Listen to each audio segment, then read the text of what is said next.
Start my opening bit, which is very my opening bed.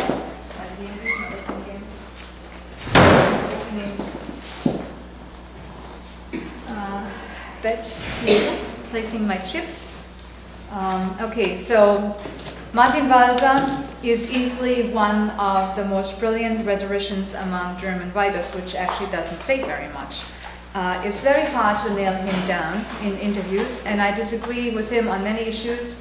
We only just started, and all I said right now, Clive, was that I think Walser is easily one of the most brilliant rhetoricians among German writers. And I also said that I wasn't saying very much because German writers tend not to be brilliant rhetoricians, but he happens to be one. And I've done many interviews with him, and it's actually very hard to nail him down, and I disagree with him on many issues, and I have lost every rhetorical skirmish I've had with him. And that's very tough on me, as you know, because I play to win. But it's okay to lose to him because he doesn't insist on being right. He just makes you see that you're foolish by insisting on being right. And so even though you may win and you may make your point, ultimately you come away thinking that you've been pretty foolish insisting on your point. So in my case, he gets me precisely at my weakest spots, which is I like being right. Because that means I can think straight. But thinking straight with Walser may not exactly get you to the point where you want to be. In an interview in 2004, he was asked what vice he was known for, and he answered Unbeherrschtheit, which means lack of self-control or flying off the handle. I can empathize with that. This is both true and not true about Walser, because in his public rhetoric, Walser is one of the most controlled writers I know. Much more controlled, I think, than Günter Grass.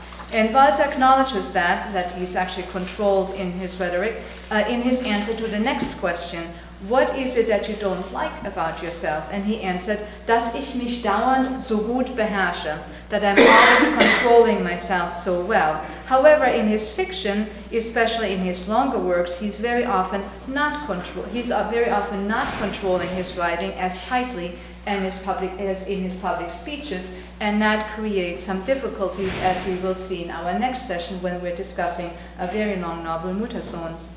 In our first session on Walser, we looked at two of his most famous and still very popular novels, The Runaway Horse, Ein fliehendes Pferd, und Das Schwanenhaus, Swanvilla. And today we'll look at some of Walser's speeches given in the course of almost 50 years, 1965 to 2008, and also at a very recent work of fiction, which is actually also a speech, if you think about it. The text of Mein Jenseits, or My World to Come, is a statement of self-defense, eine Rechtfertigung, an accounting, or a self-justification. Or, seen in another tradition, it is an apologia pro vita sua. It's a piece of rhetoric, and it is up to the reader to decode it and to determine how to take it. This past weekend, I received from Walser the final version of the speech that he will deliver at Harvard, actually, at Matthias Risse's invitation on November 9th, and so that I can start the translation. When I got the first version 3 weeks ago, it was entitled Rechtfertigung, which really should be translated as apologia, a speech in self-defense, a speech that is the defense of one's cause or one's beliefs. A true apologia, if you think back to Plato, he wrote an apologia. Actually, he wrote a speech that Socrates was supposed to have given at the instance of his death, or while he was put to death, which is because he was seducing the youth of Athens, and he gave an apologia for himself. So the Rechtfertigung stands in that tradition, but when I received the speech now, it is not called Rechtfertigung anymore, it is called Überrechtfertigung, and that I would have to translate as on justification. There's a huge difference between apology, apologia, and a speech in justification, a search for justification. So to give an account of one's deeds, or an accounting of oneself, of one's thoughts, one's feelings, one's deeds, to feel justified in how one goes about one's life is clearly one of the major themes for Walser as a writer and for Walser as a human being. His second major issue, in addition to justification, thinking about, reflecting about his words, deeds, thoughts, and feelings, is very closely related to the theme of self-justification. Walser is obsessed with thinking about the conditions under which we live and act. And what irritates him, like nothing else, is dependency, is unfreedom, which he considers unjust. You're pricking up your ears. Was that not clear? No. Okay, you couldn't hear it. Okay, I thought so. Just because, Matthias, you coughed. Don't cough. Okay, so what irritates him? So on the one hand, one of Walser's big themes is the theme of justification, justifying your life, thinking about why it is that you think certain thoughts, why you have certain feelings, and if you are justified in having them.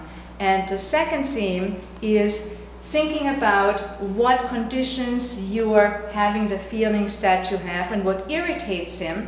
And we saw this when we were talking about Schwanenhaus and talking about Ein fliehendes Pferd, is the condition of dependency, the condition of unfreedom. And he considers dependency, especially if you're dependent on someone whom you consider more mediocre than you are, unjust. So there is a theme of a search for justice in his life. Now, those of you who studied Kafka with me will see all those themes that we talked about when we were discussing the trial re-emerge here, and there's a point to that. So he's irritated, all of his major characters, if you think back to the two novels that we discussed, these major characters in those two novels, The Runaway Horse and Schwanenhaus, are chomping at the bit. They are irritated by their awareness that they are under the thumb of another human being whom they consider mediocre, who is not as up to snuff, to their own self-reflective snuff, and they are rivals. There's always rivalry between major characters. And the major characters in Schwanenhaus as well as in Runaway Horse consider themselves unfree to determine the course of their lives. Walser himself used to be extremely touchy about his own dependencies on his publishers and on his audience. He thought that the epithet freier Schriftsteller, free author, was a mockery because the writer is always completely dependent for his livelihood on his publisher, his critics, his audience. He's always in the business of wanting to sell something that no one needs and very few really want.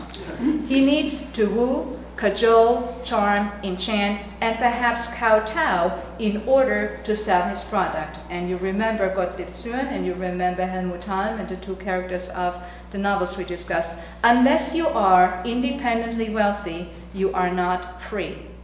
Through the business of writing, Walser himself became, of course, quite wealthy, and that means independent. And I think that under the impact of feeling free and feeling successful and feeling wealthy, his writing changed, or the packaging of his writing changed. German critics read the two novels that we discussed last time as works of social criticism because they presented provincial, middle-class German males in pursuit of financial stability, and in so doing, examined their social and financial dependencies. For much of his career, Walser was read as a socially critical writer whose subject was the analysis of the pettiness of the southern German middle class. I don't think that that was ever his real theme. His subject was always the much larger issue of the human condition of dependency and of the injustice of this dependency. And I plan to show this to you in the course of our two sessions on Walser. So now my bit is on the table, and I will now sharpen it a little bit more. Okay, I will now put my thesis on the table that I want to put up for discussion, and that we'll start discussing today and cannot conclude until we've actually really looked at Muttersohn and certainly at My World to Come. Now, you can think about the theme of human dependency socially. How unfair it is that some are the bosses and some are the workers. And then you get works of social criticism that may reflect upon why some are bosses and some are workers and what can be done to change that. But you can also think about the theme of dependency ontologically, and then you get works that reflect about the human condition. Thinking ontologically immediately brings you to the works of Franz Kafka. In his novel The Trial, the protagonist, Josef K., wakes up one morning to find himself arrested. in bondage to a huge penal system which turns out to be the entire system of Western metaphysics, philosophy, and religion. And in need, Joseph K. finds himself in need of justifying his life. His bourgeois life is pitted against the claims of a divinity he cannot see and in whom he does not believe. What you get in Martin Walser is a writer who has had one theme all his life: the suffering of the human being who is deeply aware of his dependency. He has presented that one theme in radically different packaging, as economic dependency in his early novels, as intellectual dependency in his play about Goethe's biographer Eckermann in Goethe's Hand, as psychological dependency in Love in several of his later novels, Ein liebender Mann und Angstblüte, and with the novella Mein Jenseits, which we'll discuss today, and its matrix, the novel Muttersohn, Mother-Son, Walser is exploring the theological packaging and is now moving his heroes much closer to the hero he most cares about, Joseph K. in Kafka's The Trial. And now I want you to turn to your text. We will start with, I'll spend 45 minutes on discussing the 4 or 5 speeches that you have, and I'd like you to, I will start with a quote from the very last speech, because I want to give you a proof text now for what I have just been saying and move into the analysis of the speeches. If you turn to the last speech I gave you on talking to yourself, or those of you who have, Matthias, you need, has anyone, I have 1 set left of the speeches in German and 1 set in English. Does anyone need them? Okay. German? You guys will have to sit next to each other. How daring! English. Okay, Ruby. Okay, that's I got. Okay, and I want those. I want that. Okay. Paul, do you want to sit? You move back? Sure. Oh. Okay, so if you move to page 130, 130 of Deutsch and 111 in English. Okay, I just want to start, and then I will go straight to the Auschwitz 1965 speech. But I'd like to look at this passage. I'm going to read it off Deutsch. So you go to the English text, which is on 111. I know it's very hard to see because holes in there. The top of the page starts with the word general suspicion. Always a good word to start at the top of the page.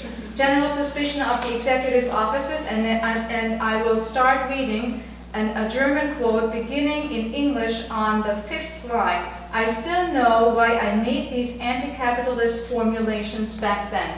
Okay, my bit is one theme his entire life, thinking about dependency, moving from an economic analysis of dependency, which he gave in the 60s and 70s, to now that he no longer is dependent economically himself, to a consideration of our ontological Geworfensein into the world, our ontological condition in the world, which is always a dependency on a higher being, whether we believe it or not, on something outside ourselves. And he makes arguments in his speeches that, in fact, in order to place the happenings of history, which of course contains Auschwitz for the Germans, into our understanding, we need to have something that transcends ourselves. Okay, so this is the rhetorical structure I want to look at. And now I am showing you a proof text for saying that he is not just a socially critical writer, but that is a packaging, a rhetorical packaging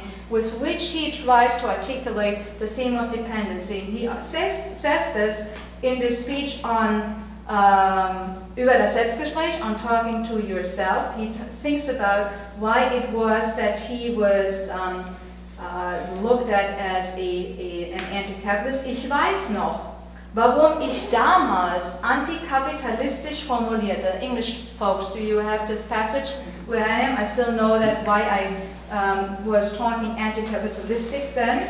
Ich habe mich, und zwar aus schlechtem Gewissen, als Arbeiter in der Meinungsproduktion gesehen. I was a worker in the production of significance, of meaning, or of, in fact, fear public opinion.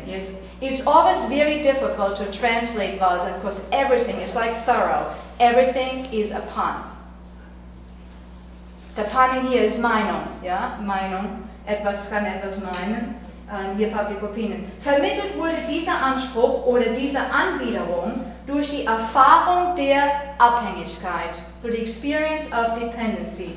Dass der Intellektuelle kein freier Schriftsteller ist, that the intellectual is not a free author, beziehungsweise, dass der freie Schriftsteller ein Abhängiger ist, that the free author is one who is dependent, vom Markt, from the market, vom Verleger, von der öffentlichen Meinung, das könnte ich immer noch sagen. So there's no such thing. That's a precondition for all the rhetorical work that he does in public, that the writer is dependent. The writer has to sell something. And we talked about that he takes on Franz Kafka, think of the Metamorphosis, okay? The figure, the metaphor of the sales representative, the guy who doesn't produce anything himself, or the real estate agent we talked about last time, who doesn't produce anything himself, and has got to sell something that needs to appeal to the client who really doesn't want it. Okay, which is a metaphor also, and it's consistent through his entire work for the writer. And he articulates that here, and then he goes a little bit further down, going to the end of the paragraph. Und die wichtigste Bedingung der werktäglichen Ungerechtigkeit war und ist nach meiner Erfahrung die Abhängigkeit. Abhängigkeit deformiert. The most important condition of the workaday life is the injustice of dependency. He regards dependency as unjust. Only balance and non-dependency would be justice. And you can think about this socially, and you can think about this ontologically.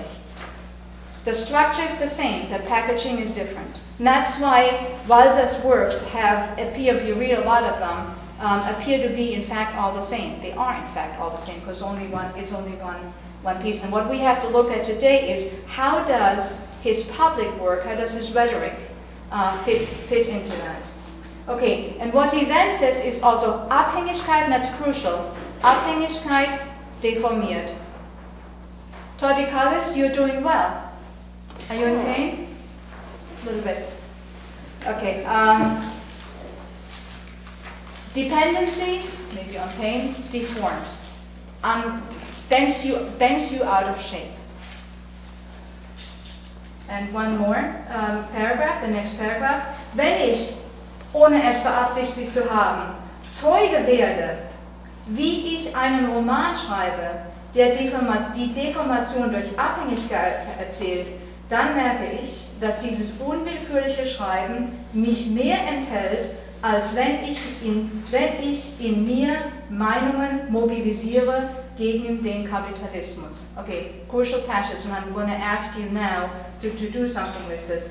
Wenn ich, ohne es beabsichtigt zu haben, when I, without wanting to do so, Zeuge werde, become a witness, how I am writing a novel, wenn ich einen Roman schreibe, that presents the deformation through dependency, then I realize that this involuntary, this deliberate, this not controlled writing, we were just talking about control and lack of self-control in Walser, contains more of me than if I am producing public rhetoric, public opinion, than if I'm talking about capitalism. Okay, so in this passage, crucial, a separation or making a distinction between two forms of writing. One is producing fiction, one is producing what he calls literature, and which he calls free speech, at home, at his desk, not thinking about his audience. And now you can make your bracket and say, how can it be, if he thinks about himself as a writer who's dependent on the market, that he doesn't think about what he's doing? Okay? Everything is always double in Walser. And on the other hand, the production of Meinungen in a particular way of talking, that will be performed in public and fit into a public discourse. For Walser, these are two modes of speaking. That's what he claims, that these are two modes of speaking. Okay. Now, I want you to just keep this in mind. And I do now what I always do, because this was my opening bet, my opening bid, put my chips on the table, and I'm leaving this as standing in the room, and I'm now inviting you to do what I always do, your comments. How did you make out with the speeches? What was your reading experience?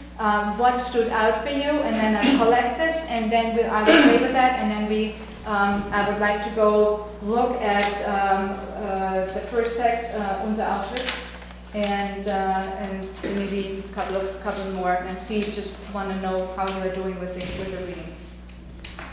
Philip, do you want to start us off, or your observations? No, You read in German or in English? German. Auf Deutsch. Okay, very good.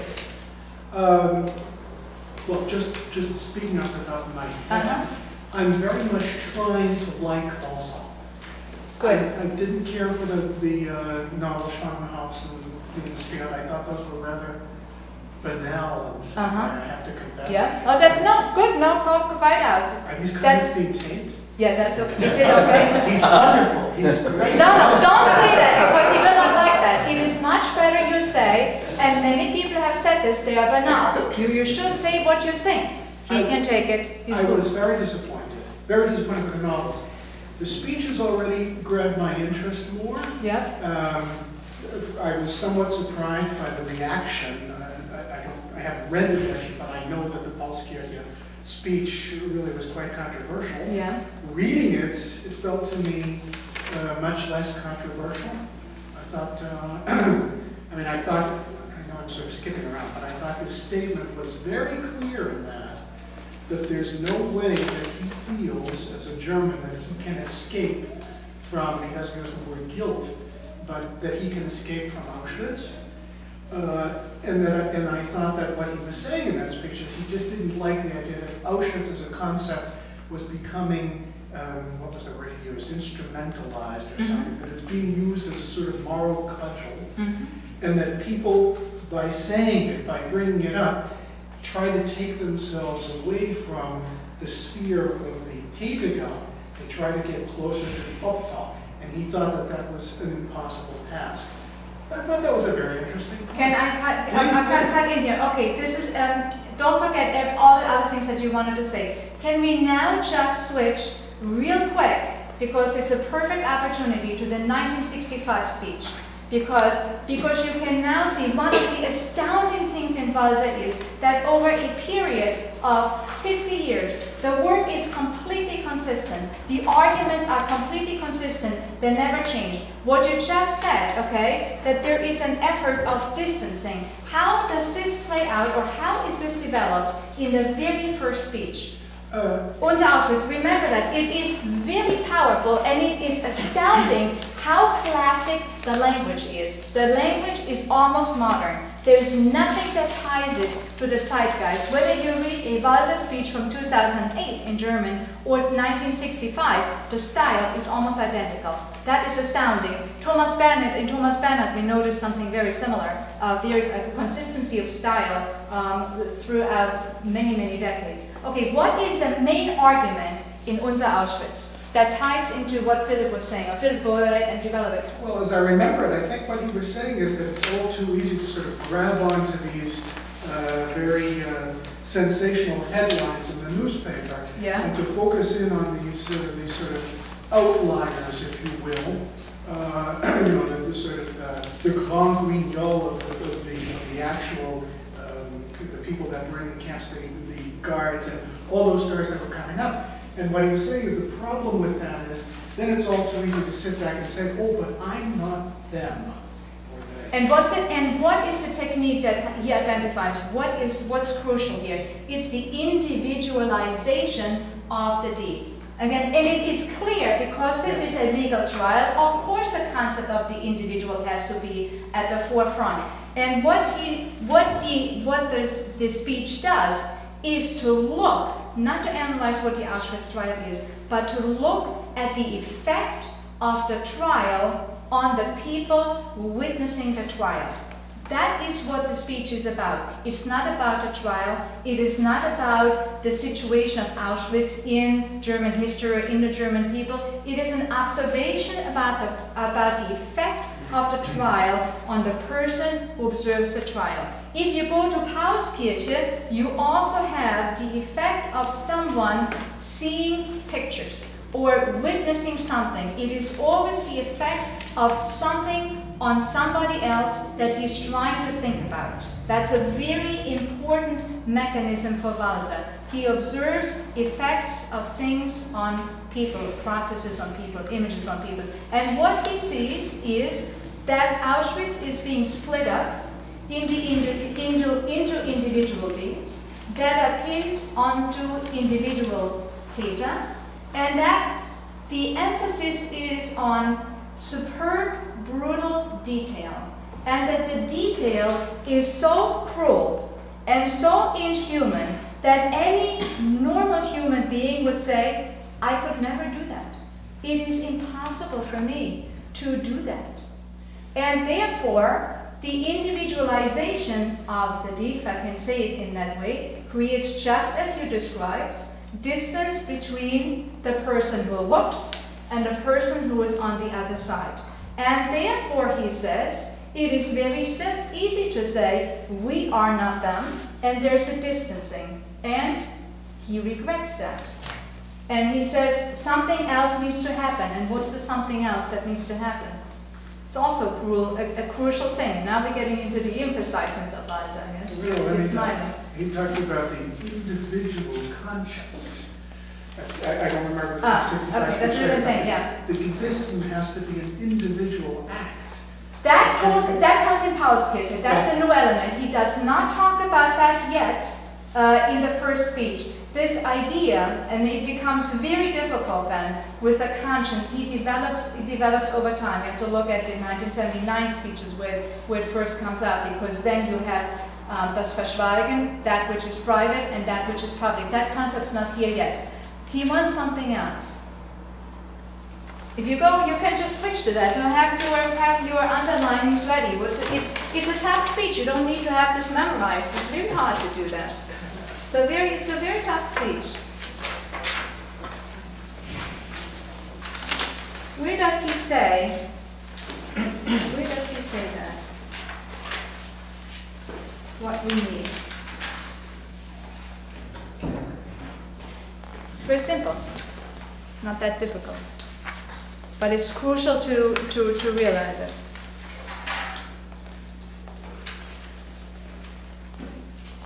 He says that you need to recognize Auschwitz as part of a system. Yeah? That it is not possible to relate to Auschwitz on an individual basis, because one assumes that you are a normal human being of normal incapacities, which is the incapacity to kill. But, he says, it did happen, and it did happen to individuals, and you must recognize that Auschwitz is a product, that it did occur, and then you need to look at the conditions that make it possible to occur. Yeah. And that those conditions were created by the German people, and that is by their history that occurred between 1918 and 1945. And he says, while there cannot be any collective guilt, there can be a collective Ursache. And if you are participating in the German people, you are not participating in the collective guilt, because there is no such thing.